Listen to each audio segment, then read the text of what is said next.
Today I'm going to be reverse searing a steak for the very first time. So join me and let's give it a bash. Right guys, so today we're going to be cooking this beast of a sirloin steak. Look at that, amazing steak from a great butcher's. And we're going to be trying out a technique that I've not actually done before, which is reverse searing. In theory, we should be able to perfectly cook the inside, give it a quick flash in the pan to get an amazing crust on there to finish it off, and it should be incredible. This is the cut of steak we're going for. Again, a sirloin, amazing fat. We got a nice little bit of intermuscular fat there.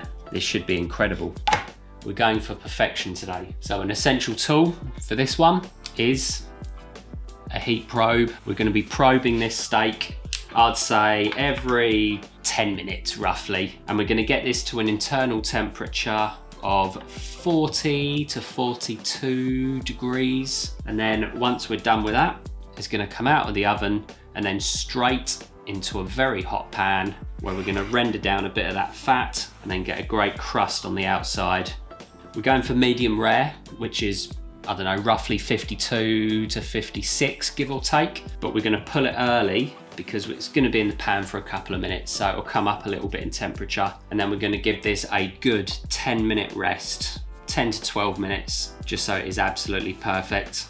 Now I'm sure a few of you are gonna comment down below to say that, oh, the steak's gonna go cold and what have you. It won't. Essentially the first 2-3 minutes of resting, it's still gonna be coming up in temperature. And then from there, the temperature very slowly will dissipate. It's a warm kitchen. It's only gonna come down by a few degrees by the time we carve and serve. One important point worth mentioning is this steak is thick. I asked my butcher to cut it about an inch and a half thick. That is what you're gonna want. So the first little job to prepare this steak for the oven, we want to pat it dry with some kitchen paper. So get a sheet or two of the paper, fold it into a nice sort of wedge, and then quite quickly just dab it dry. Gently and lightly pat the steak. We don't want any bits of tissue on there, so I like to do this quite quickly on all sides. There we go, we're good.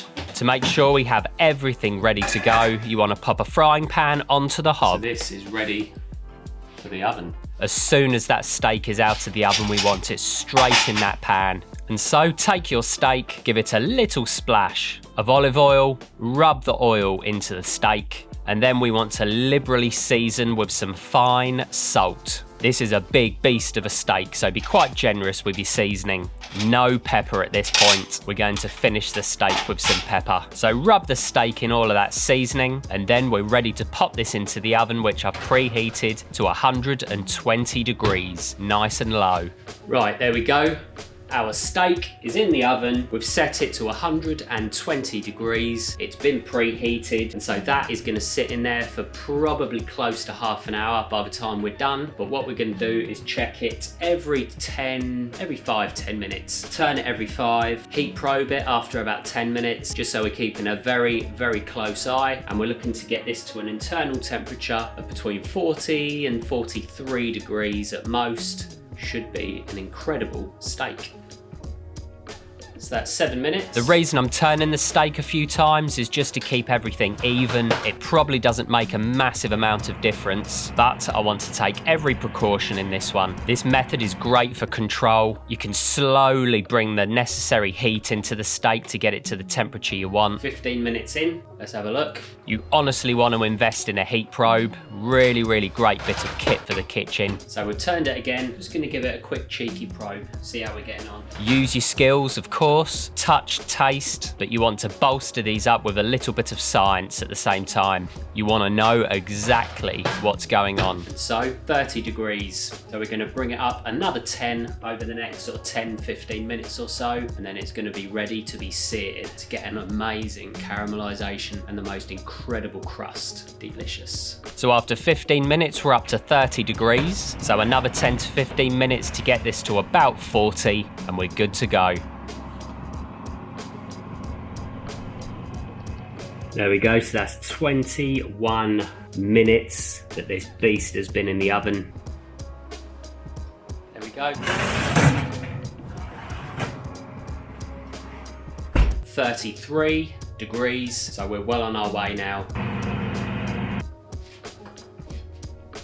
Right, let's get this pan on. Turn that heat up high, get that pan nice and hot. 28 minutes on the timer.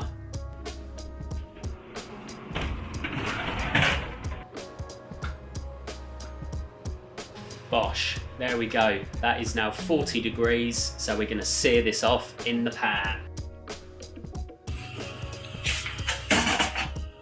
So there it is. So you want to add a little splash of olive oil to the pan, and then we want to pop the steak in, fat side down, as this is a sirloin, and you want to render out that fat quickly and get a little bit of crispiness to it. So it'll be lovely to eat. Once you've rendered down that fat, hit the steak on all sides, and we want to get a great bit of caramelization and a nice barky crust on there. Turn the steak every 30 seconds to keep the heat penetration even. You really want to avoid as much of that grey band as possible. We only want this steak in here for about 1 to 2 minutes, roughly speaking, and we only have about 8 degrees to play with. So turn the steak, keep agitating it in the pan to build up that crust. Turn it a couple of times, and once you have a beautiful barky crust on there, add a generous knob of butter. Butter in, and then baste the steak for about 30 seconds, and then get that out, pop that onto a wire rack, and we're gonna let the steak rest for at least 10 minutes. There we have it. Look at the sear on that. The butter did just start to turn. Not a massive issue in this case. I was trying to be quite quick with the sear. I wanted to get this nice and caramelized fairly quickly to avoid the grey band, and also to keep the temperature exactly where we wanted it, which I'm gonna check now. I think I took the steak over a little bit, so we're probably looking closer to medium. 54. So we're gonna let this rest for at least 10 minutes. Closer to 12, 13, then we're gonna carve and we're gonna eat. Really nice sear on that, really nice crust. I think I went a little bit too aggressive in the pan, which was a bit of a rookie error, but doing something for the first time, particularly when you're filming it, can be a little bit tricky. So all in all, I'm fairly happy with that. I don't think the butter slightly burning is gonna be a huge issue. I took the steak a couple of degrees higher than I'd normally like, but it's still gonna be a medium rare range, and in 10 minutes, the moment of truth.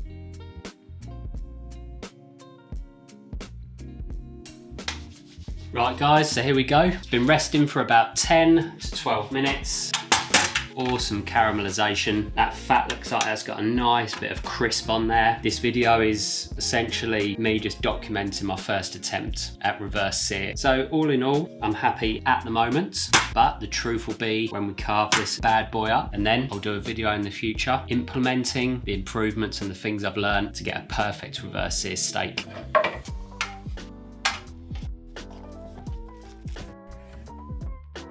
And so, the all-important verdict. It's certainly delicious. Oh yeah, really juicy. I'm obviously not thrilled with my cooking of it, but still, that's really good.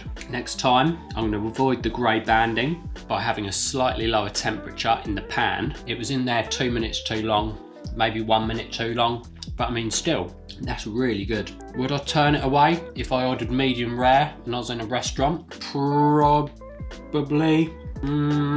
Yeah, I would consider that slightly overcooked, but it is amazing. It is a quality bit of meat as well, that's the thing. I hope you guys appreciate the candid nature of this video. This is the very first time trying to reverse sear. I can see why it would be amazing. A few silly little mistakes on my part have not done the method justice, but I'm definitely going to be doing this again, implementing all the lessons learned today.